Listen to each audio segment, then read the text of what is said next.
மகா சிவராத்திரியையொட்டி திருவண்ணாமலை அண்ணாமலையார் கோவிலில் வண்ண மலர்களால் லட்சார்ச்சனை செய்து வழிபாடு நடத்தப்பட்டது. அதிகாலையிலேயே கோவில் நடை திறக்கப்பட்டு சிறப்பு அபிஷேக ஆராதனைகள் நடைபெற்றன. பல்வேறு பகுதிகளில் இருந்து வந்த பக்தர்கள் நீண்ட வரிசையில் காத்திருந்து தரிசனம் செய்து வருகின்றனர்.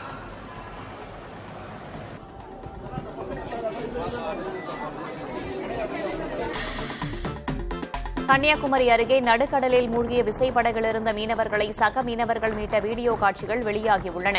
முட்டம் மீன்பிடி துறைமுகம் அருகே நடந்த சம்பவத்தில் 20 மீனவர்கள் பத்திரமாக மீட்கப்பட்டனர்.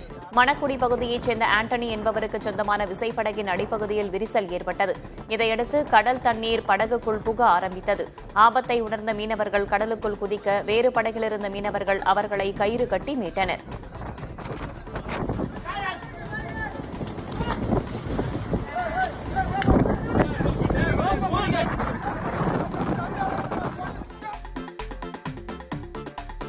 இந்திய அளவில் சுகாதாரம் மற்றும் ஊட்டச்சத்தில் முன்னேற்றம் அடைந்த மாவட்டமாக விருதுநகர் தேர்ந்தெடுக்கப்பட்டுள்ளது. நித்தி ஆயோக் வழங்கும் 3 கோடி ரூபாய் பரிசையும் விருதுநகர் மாவட்டம் பெற உள்ளது.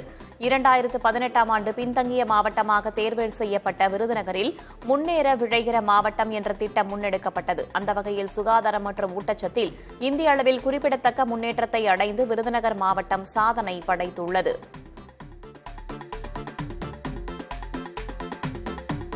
மேட்டூர் அணைக்கான நீர்வரத்து வினாடிக்கு 829 கன அடியாக அதிகரித்திருக்கிறது. அதே நேரத்தில் குடிநீர் தேவைக்காக அணையிலிருந்து 1000 கன அடி நீர் வெளியேற்றப்பட்டு வருகிறது. இதனால் மேட்டூர் அணையின் நீர்மட்டம் சரிந்து வருகிறது.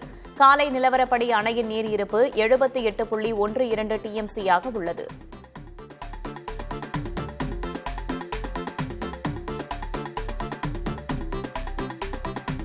மகா சிவராத்திரியை முன்னிட்டு ஸ்ரீவில்லிபுத்தூர் அருகே உள்ள சதுரகிரி சுந்தர மகாலிங்கம் கோவிலுக்கு அதிகாலை முதலே பக்தர்கள் மலையேறி சென்று தரிசித்து வருகின்றனர். இன்று இரவு முழுவதும் நடைபெறும் 4 கால பூஜைகளில் பக்தர்கள் கலந்து கொள்ள வனத்துறை அனுமதி வழங்கியுள்ளது. 28ஆம் தேதி வரை பக்தர்கள் மலையேறி தரிசனம் செய்யலாம் என்று தெரிவிக்கப்பட்டுள்ளது.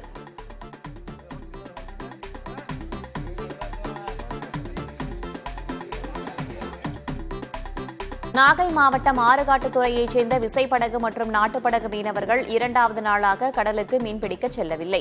கடலோர மாவட்டங்களில் மழை பெய்ய வாய்ப்பிருப்பதாக வானிலை மையம் அறிவித்திருக்கும் நிலையில் கடலில் வாடைக்காற்று வீசுகிறது. இதன் காரணமாக 300க்கும் மேற்பட்ட படகுகள் கரையிலேயே பாதுகாப்பாக நிறுத்தி வைக்கப்பட்டுள்ளன.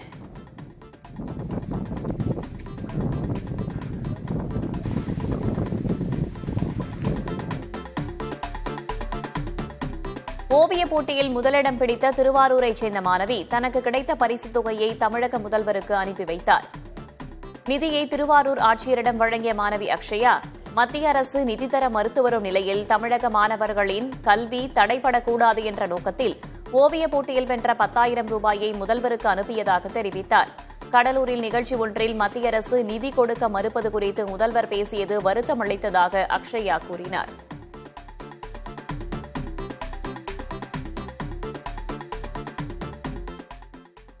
தமிழ்நாட்டு மாணவர்களுக்காகவும் ஆசிரியர்களுக்காகவும் ஆண்டுதோறும் ஒன்றிய நடுவண் அரசு நிதி தருவார்கள். ஆனால் இந்த ஆண்டிற்கான நிதியை தர மறுக்கிறார்கள் என்று கடலூரில் ஒரு மாநாட்டில் நீங்கள் பேசியதை நான் ஊடகத்தின் மூலமாகவும் செய்தித்தாள் மூலமாகவும் அறிந்தேன்.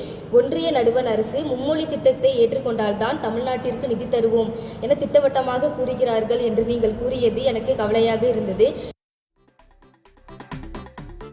வங்கக்கடலில் நிலவும் மோசமான வானிலை காரணமாக நாகை இலங்கை இடையிலான கப்பல் போக்குவரத்து 3 நாட்களுக்கு ரத்து செய்யப்படுவதாக அறிவிக்கப்பட்டுள்ளது.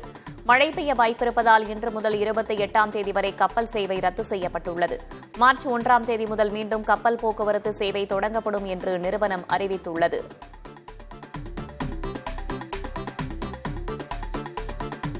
கிருஷ்ணகிரி மாவட்டம் போச்சம்பள்ளியில் விலை குறைவால் செண்டுமல்லி பூக்களை பறிக்காமல் செடியிலேயே விட்டுவிட்டனர். கடந்த 6 மாதங்களுக்கு முன்னர் 250 ரூபாய்க்கு விற்பனையான செண்டுமல்லி பூக்கள் தற்போது 1 கிலோ 120 ரூபாயாக குறைந்துள்ளது. இதனால் அறுவடை செய்யும் கூலி கூட கட்டுப்படியாகவில்லை என்று கூறி பூக்களை பறிக்காமலேயே விட்டுவிட்டனர்.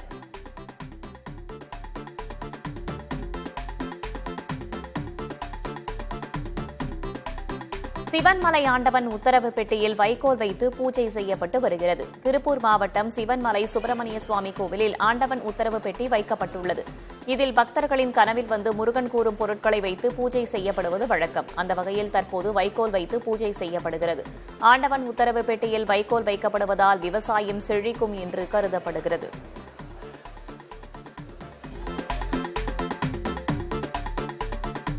திருவண்ணாமலை மாவட்டம் வந்தவாசி சுற்றுவட்டார பகுதிகளில் ஆடுகளை குறிவைத்து திருடும் கும்பலால் கிராம மக்கள் தூக்கம் இழந்து தவிக்கின்றனர். மிகவும் பின்தங்கிய பகுதியான வந்தவாசியில் கிராம மக்கள் தங்கள் வாழ்வாதாரத்திற்காக ஆடு மாடுகளை வளர்க்கின்றனர். இவற்றில் ஆடுகளை மட்டும் குறிவைத்து ஒரு கும்பல் திருடி வருவதாக அவர்கள் கண்ணீர் வடிக்கின்றனர். கொசப்பட்டு கிராமத்தில் வெங்கடேசன் என்பவரின் 5 ஆடுகள், சளுக்கை கிராமத்தில் கற்பகம் என்பவரின் 3 ஆடுகள், அருந்ததிபாளையத்தில் பெருமாள் என்பவரின் 6 ஆடுகள் என 14 ஆடுகள் அடுத்தடுத்து மாயமாகின. இதுகுறித்து வந்தவாசி, தெல்லார் காவல் நிலையங்களில் புகார் அளிக்கப்பட்டுள்ளது. இரவு நேரங்களில் நடமாடும் திருடர்களிடமிருந்து ஆடுகளை பாதுகாக்க கிராம மக்கள் தூக்கத்தை தொலைத்துவிட்டு விடிய விடிய காவல் இருக்கின்றனர். காலகாலமாக ஆடு தான் வளர்த்துட்டு இருக்கோம். 11 ஆட்டில் 5 ஆட்டை கயிறு அறுத்து எடுத்துகிட்டு போயிட்டாங்க. கயிறு அறுத்து எடுத்துகிட்டு போயிட்டு காலையில் பார்த்தா ஆடு எல்லாம் பாதி ஆடு தான் இருக்குது. 6 ஆட்டில் 5 ஆடு கயிறு அறுத்து எடுத்துகிட்டு போயிட்டாங்க. எங்களுக்கு நைட்டில் எழுந்து பார்க்கத்தான் இருக்குது. மாட்டையும் பார்க்கத்தான் இருக்குது, கனிவிட்டையும் பார்க்கத்தான் இருக்குது, ஆட்டையும் பார்க்கத்தான் இருக்குது. சுற்றி பார்த்து எழுந்து அக்கம் பக்கம் பார்க்கத்தான் இருக்குது. யார் அக்கம் போனாங்கன்னு தெரியல. நாய் வேற பழுத்தா எழுந்து பார்க்கத்தான் இருக்குது. நாமக்கல் அருகே அரசு பள்ளி கழிவறையில் மயங்கி மாணவர் உயிரிழந்தார். அவரது மரணத்திற்கு நீதி கேட்டு உறவினர்கள் சாலை மறியலில் ஈடுபட்டனர். ராசிபுரம் சிவானந்தா சாலையில் உள்ள அரசு பள்ளியில் 9ஆம் வகுப்பு பயின்று வந்த கவின்ராஜ் கழிவறைக்கு சென்று வெகுநேரமாகியும் வகுப்பறைக்கு திரும்பாததால் மாணவர்கள் சென்று பார்த்துள்ளனர். அப்போது அங்கு அவர் மயங்கிய நிலையில் கிடந்ததாக கூறப்படுகிறது. அவரை மீட்டு மருத்துவமனையில் சேர்த்த நிலையில் ஏற்கனவே உயிரிழந்து விட்டதாக மருத்துவர்கள் தெரிவிக்கின்றனர். தகவல் அறிந்த மாணவரின் உறவினர்கள் மருத்துவமனை முன்பாக போராட்டத்தில் ஈடுபட்டனர். காவலர்கள் விசாரித்து நடவடிக்கை எடுப்பதாக உறுதியளித்ததை அடுத்து போராட்டம் கைவிடப்பட்டது.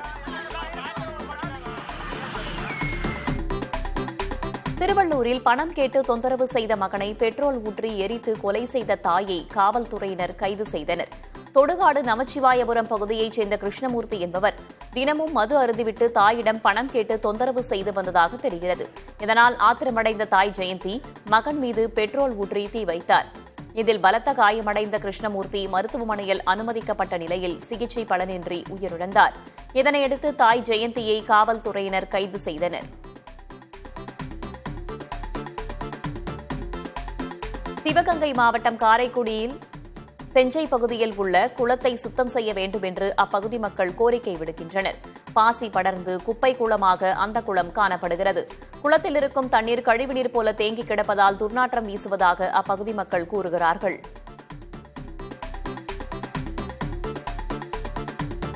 கடலூர் மாவட்டம் திட்டக்குடி அருகே குடிநீர் முறையாக வழங்கப்படாததை கண்டித்து அரசு பேருந்தை சிறைபிடித்து பொதுமக்கள் போராட்டத்தில் ஈடுபட்டனர். சாத்தனத்தம் கிராமத்தில் 5 நாட்களாக முறையாக குடிநீர் வழங்கப்படவில்லை என்று தெரிகிறது. இதையடுத்து அக்கிராம மக்கள் அரசு பேருந்தை சிறைபிடித்து போராட்டத்தில் ஈடுபட்டனர். பின்னர் காவலர்களும் வட்டார வளர்ச்சி அலுவலரும் உடனடியாக குடிநீர் வழங்க நடவடிக்கை எடுக்கப்படும் என்று உறுதியளித்ததால் போராட்டம் கைவிடப்பட்டது. சென்னை மணலியில் ஆட்டோவில் தவறவிட்ட 1.5 லட்சம் ரூபாய் பணம், கல்லூரி சான்றுகளை காவல் நிலையத்தில் ஒப்படைத்த ஓட்டுநருக்கு பாராட்டு தெரிவிக்கப்பட்டது. புதுநகரைச் சேர்ந்த தன்யா சந்தோஷி என்பவர் சென்னை பல்கலைக்கழகத்திற்கு சென்றுவிட்டு ஆட்டோவில் திரும்பியிருக்கிறார். அப்போது அவர் 1.5 லட்சம் ரூபாய் பணம், ஐபேட் மற்றும் கல்லூரி சான்றுகளை ஆட்டோவிலேயே விட்டுச் சென்றார். இதனையறிந்த ஆட்டோ ஓட்டுநர் சிவக்குமார் அதனை காவல் நிலையத்தில் ஒப்படைத்தார். அவரை காவல் ஆய்வாளர் பாராட்டிய நிலையில் மாணவியும் நன்றி தெரிவித்தார்.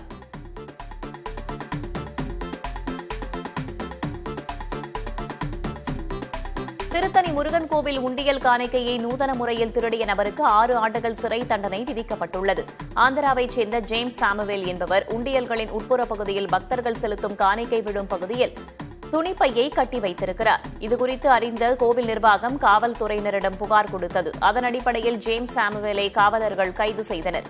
இது தொடர்பான வழக்கு விசாரணை முடிவடைந்த நிலையில் ஜேம்ஸ் சாமுவேலுக்கு 6 ஆண்டுகள் சிறை தண்டனை மற்றும் 10,000 ரூபாய் அபராதம் விதித்து திருத்தணி நீதிமன்றம் தீர்ப்பளித்திருக்கிறது. மகா சிவராத்திரியையொட்டி மதுரையில் மல்லிகைப்பூவின் விலை உயர்ந்துள்ளது. மாட்டுத்தாவணி மலர் சந்தையில் 1 கிலோ மல்லிகைப்பூ 1200 ரூபாய்க்கு மேல் விற்பனையாகிறது. இதேபோல 1 கிலோ கனகாம்பரம் 1500 ரூபாய்க்கும், முல்லைப்பூ 1000 ரூபாய்க்கும் விற்கப்படுகிறது. விசேஷ நாட்கள் என்பதால் பூக்களின் விலை அதிகரித்த போதிலும் ஏராளமான வியாபாரிகள் வாங்கிச் சென்றனர்.